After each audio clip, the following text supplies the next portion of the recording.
Subscribe now and press the bell icon. Never miss an update.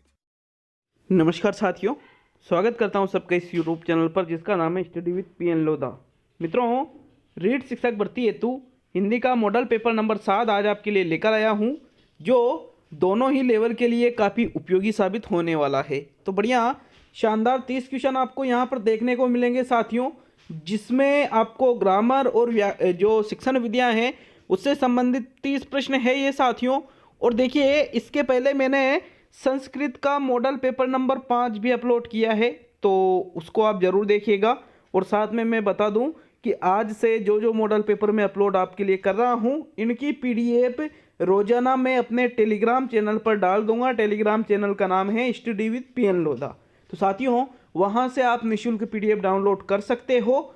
और एक महत्वपूर्ण सूचना कि कल मैंने आपको एक न्यूज़ बताई थी कि जल्द ही आपके जैसे ही ये जो दीपावली है इसके बाद में आपके विज्ञप्ति आ सकती है साथियों। पूरी संभावना है, तो आप अपनी जो तैयारी है उसको निरंतर जारी जरूर रखें मित्रों। चलिए वीडियो को शुरू करते हैं साथियों। पूरे के पूरे 30 क्वेश्चन जरूर देखना मित्रों। अगर पहले के वीडियो नहीं देखे हैं तो आपको प्लेलिस्ट में सारे वीडियो मिल जाएंगे, मैंने कोई भी वीडियो को डिलीट नहीं किया है। प्रश्न 1 है साथियों, किस वाक्य में सर्वनाम का अशुद्ध प्रयोग हुआ है? विकल्प है, वह स्वयं यहाँ नहीं आना चाहती, मैं तेरे को एक घड़ी दूंगा, आपके आग्रह पर मैं दिल्ली जा रहा हूँ, जा सकता हूँ, और मुझे इस बैठक की सूचना नहीं मिली थी। तो साथियों, ये 4 वाक्य है, इसमें आपको यही देखना है कि सर्वनाम का अशुद्ध प्रयोग जिस वाक्य में हुआ है वो कौन सा है। तो साथियों, आप सभी को लग रहा होगा मैं तेरे को, ये कुछ अजीब सा नहीं लग रहा है आपको? ये क्या है, क्यों लग रहा है ये अजीब सा? क्योंकि ये क्या है, अशुद्ध है। अतः आपका यहाँ पर दूसरा विकल्प सही है साथियों, प्रश्न संख्या 1 में। नेक्स्ट दूसरा क्वेश्चन देखेंगे मित्रों, पशु शब्द का विशेषण क्या है? पशुता, पशुपति, पशुत्व और पाश्विक। तो साथियों, पशु शब्द का आपको विशेषण बनाना है। ये वैसे पशु एक जातिवाचक संज्ञा शब्द के अंतर्गत आ जाता है मित्रों, और इसका अगर आपको विशेषण बनाना है तो इसका विशेषण बनेगा पशु का पाश्विक। पशुत्व नहीं बनेगा, पशुत्व तो ये भाववाचक के अंतर्गत हो सकता है, लेकिन ये कोई विशेषण नहीं है, जबकि पाश्विक जो शब्द है ये विशेषण है साथियों। तो आपका चौथा विकल्प यहाँ सही है, प्रश्न संख्या 2 में। नेक्स्ट तीसरे क्वेश्चन की ओर बढ़ते हैं मित्रों। प्रश्न नंबर 3 है, किस वाक्य में क्रिया भूतकाल में नहीं है? भूतकाल में कौन सी क्रिया नहीं है? वह पढ़ रहा था, उसने पढ़ाई की है, वह पढ़ने वाला है, उसने पढ़ाई कर ली थी। तो साथियों देखिए, भूतकाल की यहाँ पूछ रहा है कि कौन सी क्रिया भूतकाल में नहीं है। तो वह पढ़ रहा था मतलब पहले की बात है, तो ये भूतकाल में चला गया। उसने पढ़ाई की है, उसने पढ़ाई की है तो मतलब कर ली है उसने पढ़ाई, तो ये भी भूतकाल में चला गया साथियों। वह पढ़ने वाला है मतलब अभी वह नहीं पढ़ा है, पढ़ने वाला है, तो फिर ये किस में चला जाएगा मित्रों? ये भविष्य में चला जाएगा। अतः ये भूतकाल में नहीं है। और उसने पढ़ाई कर ली थी मतलब पहले। तो ये 1, 2 और जो चौथा विकल्प है ये तो भूतकाल के उदाहरण है, लेकिन यहाँ पर जो तीसरा विकल्प है वो भविष्यकाल का उदाहरण है। और आपसे क्या पूछा था, भूतकाल में नहीं है, तो तीसरा विकल्प सही है साथियों, प्रश्न संख्या 3 में। चलिए प्रश्न 4 देखेंगे। चौथा क्वेश्चन क्या है मित्रों, लता मंगेशकर मधुर गाती है, वाक्य में अव्यय है, क्रिया विशेषण, समुच्चय बोधक, संबंध बोधक और विस्मयादि बोधक। तो मित्रों राइट आंसर का चयन कीजिए प्रश्न संख्या 4 में। देखिए क्या क्वेश्चन पूछ रहा है आपसे, लता मंगेशकर मधुर गाती है, कैसे गाती है साथियों? मधुर। तो ये एक रीतिवाचक क्रिया विशेषण के अंतर्गत आ जाता है साथियों। आपका प्रथम विकल्प सही है प्रश्न संख्या 4 में। यहाँ से रीतिवाचक अलग, यहाँ पर आपको रीतिवाचक जो विकल्प है वो अलग से नहीं है, बल्कि क्रिया विशेषण दे रखा है, और क्रिया विशेषण के अंतर्गत ही क्या आता है, रीतिवाचक आते हैं, इसलिए ये प्रथम विकल्प आपका सही रहेगा क्वेश्चन संख्या 4 में। चलिए प्रश्न 5 पे आते हैं, निम्न शब्दों में से तद्भव शब्द कौन सा है? तद्भव शब्द वत्स, रात्रि, सर्व और पंख। तो साथियों देखिए राइट आंसर बताना है आपको। अब एक पहचान होती है कि जिन शब्दों के ऊपर अनुस्वार लगा हो तो वो तत्सम होते हैं, अब यहाँ पर ये पंख के ऊपर अनुस्वार लगा है, लेकिन फिर भी ये तत्सम नहीं है साथियों, ये क्या है, फिर भी तद्भव है। तो कुछ अपवाद होते हैं, यहाँ पर पंख शब्द भी उन्हीं में से आ जाता है साथियों। पंख शब्द आपके तद्भव नहीं है, बल्कि तद्भव है, सॉरी, पंख शब्द आपका तद्भव है। बाकी रात्रि, वत्स, सर्व ये तद्भव नहीं है। ये कौन से है, तत्सम है साथियों। तो यहाँ पर ओनली पंख ही आपका तद्भव शब्द होगा और चौथा विकल्प आपका इसमें सही आंसर है साथियों 5वें क्वेश्चन में। नेक्स्ट है प्रश्न नंबर 6 देखते हैं मित्रों। प्रश्न नंबर 6 है, निम्न में से किस शब्द में विसर्ग संधि है? विसर्ग संधि है सुरेश, राजेंद्र, मनश्चिकित्सक और उज्ज्वल। तो साथियों अगर हम सुरेश का संधि विच्छेद करते हैं तो इसका संधि विच्छेद क्या होगा, सुर प्लस ईश बराबर आपके कौन सा शब्द बनेगा, सुरेश। तो इसमें तो गुण संधि है। राजेंद्र का करेंगे तो राजा प्लस इंद्र बराबर क्या बनेगा, राजेंद्र। इसमें भी आपके गुण संधि है। मनश्चिकित्सक का करेंगे तो मनश्चिकित्सक का होगा मन है प्लस चिकित्सक बराबर आपके शब्द बनेगा मनश्चिकित्सक। मतलब इसमें साथियों विसर्ग संधि है। बाकी उज्ज्वल का अगर आप संधि विच्छेद करोगे तो उत प्लस ज्वल बराबर आपका शब्द क्या बनेगा, उज्ज्वल। और इसमें कौन सी है, व्यंजन संधि है साथियों। लेकिन पूछा क्या आपसे, विसर्ग पूछा है। तो तीसरा विकल्प यहाँ पर आपका सही आंसर है प्रश्न संख्या 6 में। चलिए अगले क्वेश्चन की ओर बढ़ते हैं मित्रों। प्रश्न संख्या 7 है आपका, कौन सा शब्द संधि की दृष्टि से अशुद्ध है? तदोपरांत, तदाकार, तथापि और तथैव। अब आप कहोगे कि सर शुद्ध अशुद्ध शब्द तो हमारा टॉपिक नहीं है, लेकिन आपका टॉपिक संधि तो है, आपका टॉपिक संधि तो है। तो क्वेश्चन किसी भी तरीके से आपसे पूछा जा सकता है। तो राइट आंसर बताना है संधि की दृष्टि से अशुद्ध शब्द कौन सा है। मित्रों तथैव का अगर हम संधि विच्छेद करें तो इसका संधि विच्छेद होगा तथा प्लस एव बराबर शब्द क्या बनेगा, तथैव। इसमें डबल मात्रा आ जाएगी, ठीक है, ये शुद्ध है। तथापि का तथा प्लस अपि, इसमें आपके ये भी एक शुद्ध शब्द है। तथा प्लस अपि मतलब दीर्घ संधि का उदाहरण है और ये वृद्धि संधि का उदाहरण है। तदाकार, तदाकार का तत् प्लस आकार बराबर तदाकार। तो साथियों इसमें आपके व्यंजन संधि का उदाहरण है। और तदोपरांत का अगर आप संधि विच्छेद करते हो तो इसका रहेगा तत् प्लस उपरांत। यहाँ पर देखिए ये तय है, ये द में बदल रहा है आधे दे में, और इसमें ऊ की मात्रा लगेगी तो शब्द क्या बनेगा, तदुपरांत। और यहाँ ऊ की मात्रा नहीं लगी हुई है, यहाँ ओ की मात्रा लग रही है साथियों। मतलब ये क्या है, अशुद्ध शब्द है और आपको अशुद्ध ही देखना था। तो प्रथम विकल्प यहाँ पर आपका सही आंसर है मित्रों प्रश्न संख्या 7 में। चलिए प्रश्न नंबर 8 पे आते हैं मित्रों। प्रश्न नंबर 8 है, कौन सा शब्द अनुपसर्ग के मेल से नहीं बना है? अनुपसर्ग के मेल से नहीं बना है तो विकल्प है अनुपात, अनुगामी, अनुचित और अनुसंधान। तो साथियों विकल्पों को अच्छी तरह से देखिए कि कौन सा अनुपसर्ग के मेल से नहीं बना है। मित्रों अगर हम बात करें अनुपात की तो अनुपात शब्द का विच्छेद क्या होगा, अनु प्लस पात। बिल्कुल। अनुगामी का करें तो इसका होगा अनु प्लस गामी। फिर इसके बाद में अनुचित का विच्छेद करें तो इसका होगा अन प्लस उचित बराबर शब्द बनेगा अनुचित। मतलब इसमें जो अनुचित वाला है इसमें अनु नहीं है बल्कि इसमें अनुपसर्ग लगा हुआ है, ये हलंत वाला। बाकी अनुसंधान का अनु प्लस संधान विच्छेद होता है। तो यहाँ पर आपका कौन सा आंसर सही है, विकल्प नंबर 3 सही है। ये अनुपसर्ग के मेल से नहीं बना है साथियों। प्रश्न नंबर 9 पे आते हैं। 9वां क्वेश्चन है मित्रों, ये देखिए प्रश्न नंबर 9 को, कौन सा विभाजन अशुद्ध है? नकलची, नकल प्लस ची, अरुणिमा, अरुण प्लस इमा, खटास, खटा प्लस आस, बचपन, बच्चा प्लस पन। तो साथियों प्रश्न संख्या 9 का आंसर दीजिए, कौन सा विभाजन यहाँ पर आपको अशुद्ध लग रहा है? मित्रों इसका सही आंसर देखते हैं। देखिए पहला विकल्प क्या है, नकल प्लस ची बराबर नकलची, तो ये तो शुद्ध है। अरुणिमा, अरुण प्लस ईमा, ये भी बिल्कुल शुद्ध है साथियों। बचपन, बच्चा प्लस पन, ये भी बिल्कुल शुद्ध है। लेकिन खटास, खटा प्लस आस, खटा क्या होता है, गलत है ये। तो ये क्या है, अशुद्ध है और आपको अशुद्ध ही देखना था। तो तीसरा विकल्प यहाँ पर आपका सही आंसर है प्रश्न संख्या 9 में। मित्रों अगले क्वेश्चन की ओर बढ़ते हैं। अगला क्वेश्चन है आपके 10वां क्वेश्चन क्या है, मई प्रत्यय से बना कौन सा शब्द नहीं है? निमय, दयामय, दूधमय और जलमय। तो साथियों मई प्रत्यय किसमें नहीं लगा हुआ है? मई प्रत्यय से कौन सा शब्द नहीं बन रहा है? देखिए जलमय की अगर बात करें तो इसका रहेगा जल प्लस मई। इसमें मूल शब्द क्या है? जल है। ठीक है। दया में, दया कब मय का विच्छेद होगा? दया प्लस मई। तो इसमें भी दया शब्द मूल है और मई यहाँ पर प्रत्यय है। फिर दूध में की बात करें तो दूध प्लस मई, तो इसमें भी मई प्रत्यय है और दूध क्या है? मूल शब्द है।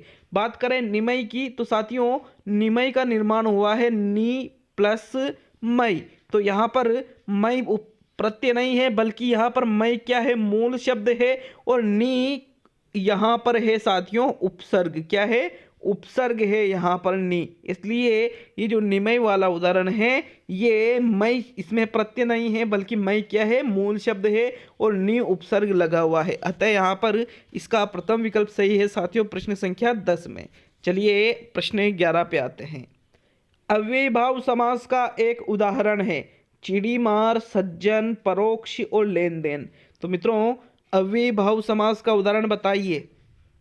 देखिए चिड़ी मार मतलब होता है चिड़ी को मारने वाला, चिड़िया को मारने वाला, तो ये तो तत्पुरुष में चला गया। सतजन, सत है जो जन, सत मतलब अच्छा, तो ये फिर अच्छा है जो जन, ये तो आपके क्रमधारे में चला गया।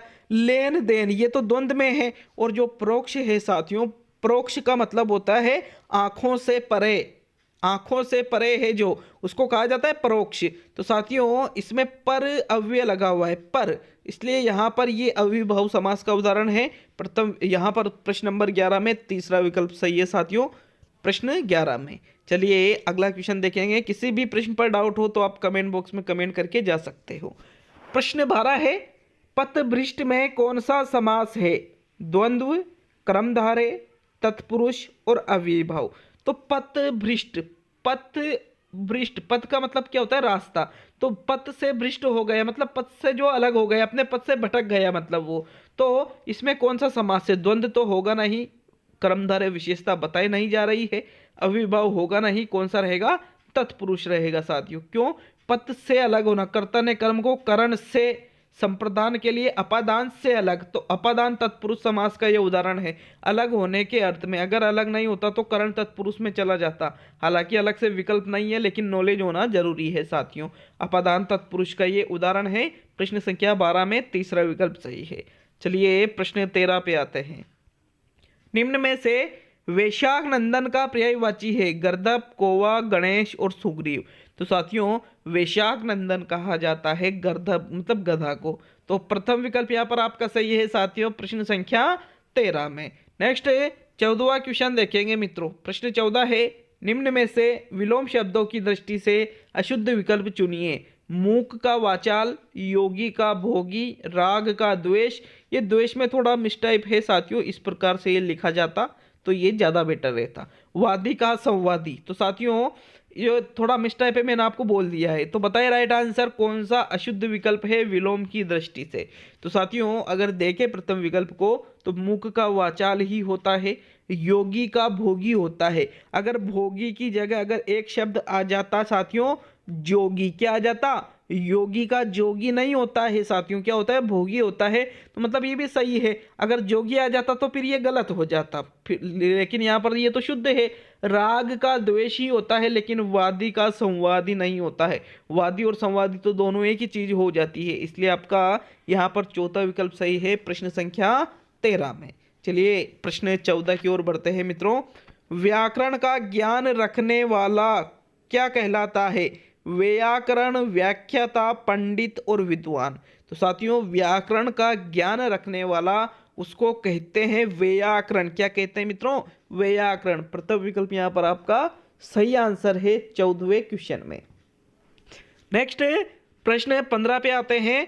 हजारों लोगों को मौत के घाट उतार कर वह तूफान थमा था। रचना की दृष्टि से वाक्य का चयन कीजिए। बताइए ये संयुक्त वाक्य है, सरल वाक्य है, मिश्र वाक्य है या इनमें से कोई नहीं? तो साथियों हजारों लोगों को मौत के घाट उतार कर वह तूफान थमा था। देखिए दो वाक्य है क्या इसमें? नहीं है। इसमें एक वाक्य दूसरे के ऊपर आश्रित है क्या? नहीं है। तो मतलब ये एक साधारण वाक्य या सरल वाक्य का उदाहरण है। आपका दूसरा विकल्प यहाँ सही है प्रश्न 15 में। प्रश्न 16 की ओर बढ़ते हैं मित्रों। यद्यपि मोहनलाल धनी है तथापि बहुत दुखी है, वाक्य का प्रकार है साधारण वाक्य, संयुक्त वाक्य, मिश्र वाक्य और इनमें से कोई नहीं। तो मित्रों प्रश्न क्या है? यद्यपि मोहनलाल धनी है तथापि बहुत दुखी है, मतलब दो चीजें हैं तो फिर साधारण तो होगा नहीं इसमें, पहला और चौथा विकल्प तो गलत हो गया। अब तथापि ये यहाँ पे भी आ की मात्रा नहीं लगाई है ना, तो देखिए यहाँ पर आपका सही आंसर कौन सा रहेगा? एक वाक्य दूसरे वाक्य पर जहाँ निर्भर हो, आश्रित हो, वहां पर मिश्र वाक्य होता है साथियों। तीसरा विकल्प यहाँ पर आपका सही है प्रश्न संख्या 16 में। प्रश्न 17 की ओर बढ़ते हैं। 17वां क्वेश्चन है, न नो मन तेल होगा न राधा नाचेगी। इसका अर्थ क्या है? बड़े लोगों की बड़ी बातें, बड़े घर की बेटी के नखरे बड़े होते हैं, बड़े लोगों से काम निकालना बहुत कठिन होता है और कार्य करने के लिए कोई असाधारण बहाना बना देना। तो मित्रों प्रश्न क्या पूछ रहा है? न नो मन तेल होगा न राधा नाचेगी, मतलब कोई ऐसी चीज आपने बता दी कि कार्य ही पूरा समाप्त हो गया, तो ये है कार्य करने के लिए कोई असाधारण बहाना बना देना। असाधारण कि भाई इस काम ही खत्म है, जैसे आपसे कोई मदद मांगता है और आप कहते हो कि अरे यार वो तो कई दिनों पहले की बात है, अब मैं वो चीज नहीं करता, मतलब कोई बड़ा बहाना आप बना देते हो, तो इसको ही कहा जाता है। चौथा विकल्प सही है। प्रश्न 18 की ओर आते हैं। नाक पर सुपारी तोड़ना मुहावरे का अर्थ है असंभव कार्य करना, बहुत परेशान करना, इज्जत उतार देना और घृणा प्रकट करना। तो साथियों नाक पर सुपारी तोड़ना ये तो बहुत परेशान करने वाली बात हो चुकी है। दूसरा विकल्प सही है साथियों 18वें क्वेश्चन में। तो ये तो आपके व्याकरण के क्वेश्चन थे। अब 12 क्वेश्चन मैंने टीचिंग मेथड के इसमें डाले हैं साथियों, उन 12 प्रश्नों को भी आपको जरूर करना है। दोनों लेवल के लिए बेहद ही उपयोगी प्रश्न है ये सभी साथियों। प्रश्न 19 से पाठ योजना में सबसे पहले आवश्यकता होती है मूल्यांकन प्रश्नों की, सहायक सामग्री की, प्रस्तावना की और शिक्षण उद्देश्य की। तो मित्रों सबसे पहले आप मूल्यांकन प्रश्न तो करोगे नहीं, ये विकल्प तो गलत है। सबसे पहले आवश्यकता होती है शिक्षण उद्देश्य की। हम कि आखिर हम पाठ योजना बना रहे हैं तो किन उद्देश्यों की प्राप्ति के लिए बना रहे हैं साथियों। तो चौथा विकल्प यहाँ पर सही है प्रश्न संख्या 19 में। चलिए 20वां क्वेश्चन देखते हैं। प्रश्न 20 है, अक्षर बोध विधि, ध्वनि साम्य विधि, भाषा शिक्षा पत्र विधि आदि किस शिक्षण के अंतर्गत आते हैं? वाचन शिक्षण, कविता शिक्षण, लेखन शिक्षण, रचना शिक्षण। तो साथियों ध्वनि साम्य, अक्षर बोध, इन दोनों के नाम से ही आपको आसानी से पता चल रहा है कि ये विधियां वाचन शिक्षण की विधियों के अंतर्गत आती है। ये वाचन शिक्षण की विधियों के ही प्रकार है साथियों। प्रथम विकल्प यहाँ पर आपका सही आंसर है प्रश्न संख्या 20 में। चलिए अगला क्वेश्चन देखेंगे। प्रश्न नंबर 21। प्रत्यक्ष विधि में बालक अनुकरण द्वारा दूसरी भाषा सीखता है, व्याकरण के नियम पर बल दिया जाता है, चित्र एवं शैक्षणिक सहायक सामग्री का प्रयोग नहीं किया जाता है और अनुवाद का सहारा लेता है। तो साथियों 21वें प्रश्न का सही आंसर बताइए। मित्रों प्रत्यक्ष विधि की अगर हम बात करें तो इसमें बालक अनुकरण के द्वारा दूसरी भाषा सीखता है, अनुकरण के ही माध्यम से। प्रथम विकल्प सही है साथियों प्रश्न संख्या 21 में। बढ़ते हैं अगले क्वेश्चन की ओर। आपके 22वां क्वेश्चन है, हिंदी शिक्षण में किस सहायक सामग्री का अधिक महत्व है? चित्र का, ग्राफ का, श्यामपट्ट का और रेडियो का। तो साथियों राइट आंसर बताइए। सहायक सामग्री का अधिक महत्व किस हिंदी शिक्षण में किसका है साथियों?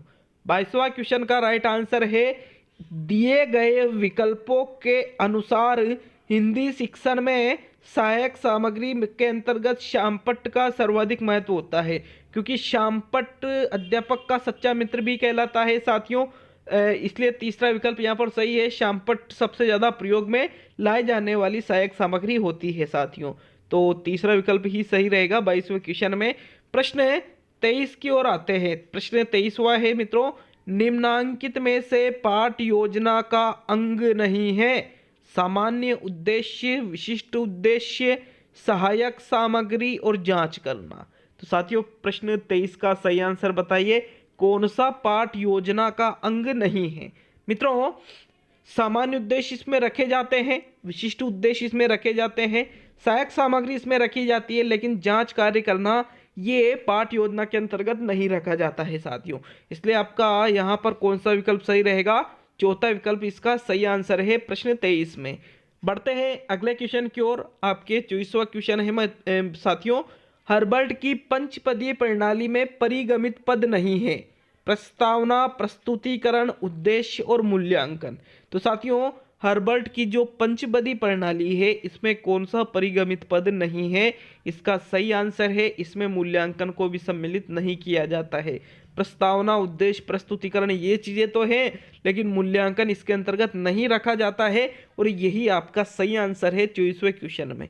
साथियों मुझे आशा ही नहीं पूरा विश्वास है कि आपको इन टेस्ट सीरीज से बहुत फायदा मिल रहा होगा। जो लोग निरंतर जुड़े हैं उनको अच्छी तरह से वो जानते हैं कि ये चीज़ें आपके एग्जाम के लिए कितनी इंपॉर्टेंस रखती है साथियों। प्रश्न है 25 की ओर बढ़ते हैं और मैंने आपसे कह रखा है कि एग्जाम तक इसी तरह टेस्ट सीरीज चलती ही रहेगी। आप बिल्कुल मैच्योर हो जाओगे एक तरह से यूँ मानिए जब पेपर करोगे तो आपको लगेगा कि हाँ यार वास्तव में हमें वहाँ से बहुत फायदा मिला था। तो प्रश्न है 25 है, गद्य की कसौटी किसे कहा जाता है? नाटक को, कहानी को, निबंध को, उपरोक्त सभी को। तो साथियों गद्य की कसौटी कहते हैं निबंध को। किसको कहते हैं? निबंध को ही गद्य की कसौटी कहते हैं साथियों। तीसरा विकल्प सही है प्रश्न संख्या 25 में। अब आपके 5 क्वेश्चन और बचे हैं, प्रश्न 26 की ओर बढ़ते हैं। प्राथमिक स्तर की पहली कक्षा की पाठ्य पुस्तक में आरंभ में केवल चित्र ही क्यों दिए जाते हैं? कि जो कक्षा 1 की पाठ्य पुस्तक होती है, हिंदी के अंतर्गत बात कर रहे हैं और हिंदी का ही टेस्ट है तो हिंदी की बात करेंगे, तो उसमें सिर्फ चित्र क्यों देते हैं मित्रों? प्रश्न 26 में राइट आंसर बताना है। देखिए विकल्प है अक्षर ज्ञान सिखाने के लिए, चित्रकला सिखाने के लिए, वार्तालाप सिखाने के लिए और रंगों का ज्ञान कराने के लिए। तो रंगों का ज्ञान कराने के लिए तो आप चित्र नहीं दोगे, चित्रकला उनको सिखाओगे नहीं। दो विकल्प है अक्षर ज्ञान या वार्तालाप। तो साथियों प्राथमिक स्तर की जो कक्षा 1 की पाठ्य पुस्तक है उसके आरंभ में केवल चित्र ही देते हैं ताकि बच्चे वार्तालाप उसके माध्यम से सीख सके। विकल्प नंबर 3 सही है। अक्षर ज्ञान अगर लगाया है तो बिल्कुल गलत है, ऑब्जेक्शन भी मत करना इस क्वेश्चन पे। तो तीसरा ही सही रहेगा 26वें क्वेश्चन में। प्रश्न 27 पे आते हैं साथियों। थोड़ी सी तबीयत खराब है, सर्दी जुकाम थोड़ी हो रही है, तो आप समझ रहे होंगे कि बोलने में भी थोड़ी परेशानी मुझे हो रही है मित्रों। कविता शिक्षण में उत्प्रेरणात्मक उपक्रम के लिए कौन सी विधि सर्वाधिक उपयुक्त है? अब कविता शिक्षण के अंतर्गत मतलब ये पद्य के अंतर्गत आ जाती है, तो बताइए राइट आंसर आपको। कविता शिक्षण में आपको उत्प्रेरणात्मक उपक्रम का मतलब होता है प्रस्तावना प्रश्न। अगर आपको करना है तो सबसे बेस्ट विधि कौन सी रहेगी? आप चित्र प्रदर्शन के माध्यम से प्रस्तावना प्रश्न करोगे, संभाव कविता की प्रस्तुति करके प्रस्तावना प्रश्न करोगे, प्रश्नोत्तर रचना के द्वारा, और कवि परिचय। तो कवि परिचय तो होगा नहीं इसमें। देखिए 3 चीजें हैं, इसमें सबसे बेस्ट आंसर कौन सा रहेगा? संभाव कविता की प्रस्तुति करके आप अगर जो प्रस्तावना प्रश्न करते हो कविता शिक्षण में, संभाव मतलब समान भाव वाली कविता की प्रस्तुति। कैसे? देखिए जैसे आपको कोई वीरता वाली आपकी कोई कविता है, जैसे झांसी की रानी की कविता है, तो उसको आपको पढ़ाना है और प्रस्तावना प्रश्न आप कर रहे हो, तो उससे संबंधित कोई वीर स्त्री है या फिर कोई वीर पुरुष है, उससे संबंधित कोई कविता है, यदि आप संभाव कविता के रूप में उसे प्रस्तुत करोगे तो छात्रों का एक लिंक उससे जुड़ जाता है। तो यहाँ पर आपका दूसरा विकल्प सही है साथियों, प्रश्न संख्या 27 में। नेक्स्ट 28वां क्वेश्चन देखेंगे साथियों। मित्रों प्रश्न नंबर 28 है, प्रक्षेपी शिक्षण सामग्री का चयन कीजिए। श्यामपट्ट, कठपुतली, नाटक और इनमें से कोई नहीं। तो साथियों प्रक्षेपी शिक्षण सामग्री, श्यामपट्ट एक दृश्य है लेकिन अप्रक्षेपी है, कठपुतली श्रव्य दृश्य है लेकिन अप्रक्षेपी है, नाटक दृश्य श्रव्य है लेकिन अप्रक्षेपी है। तो साथियों यहाँ पर इनमें से कोई भी सामग्री प्रक्षेपी नहीं है। आपका चौथा विकल्प यहाँ पर सही आंसर है 28 में। नेक्स्ट प्रश्न नंबर 29 पे आते हैं। ब्लूम का नाम किस क्षेत्र में प्रसिद्ध है? अधिगम, उद्देश्य, इकाई योजना और सभी। तो साथियों ब्लूम का नाम देखिए आपके उद्देश्य के अंतर्गत प्रसिद्ध है। इन्होंने उद्देश्यों का वर्गीकरण किया है साथियों, मेन रूप से उद्देश्य में ही इनका नाम चलता है, मूल रूप से यहाँ पर पूछा है आपसे। तो दूसरा विकल्प सही रहेगा प्रश्न संख्या 29 में।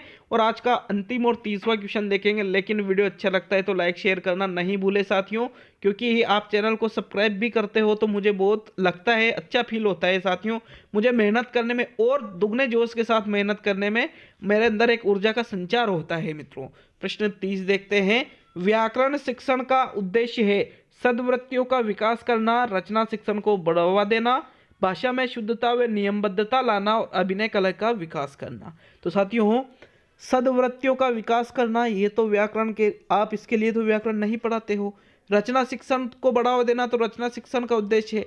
भाषा में शुद्धता व नियमबद्धता लाना, ये व्याकरण शिक्षण का उद्देश्य होता है। बाकी अभिनय कला का विकास करना तो नाटक शिक्षण का होता है। तो यहाँ पर तीसरा विकल्प सही है साथियों।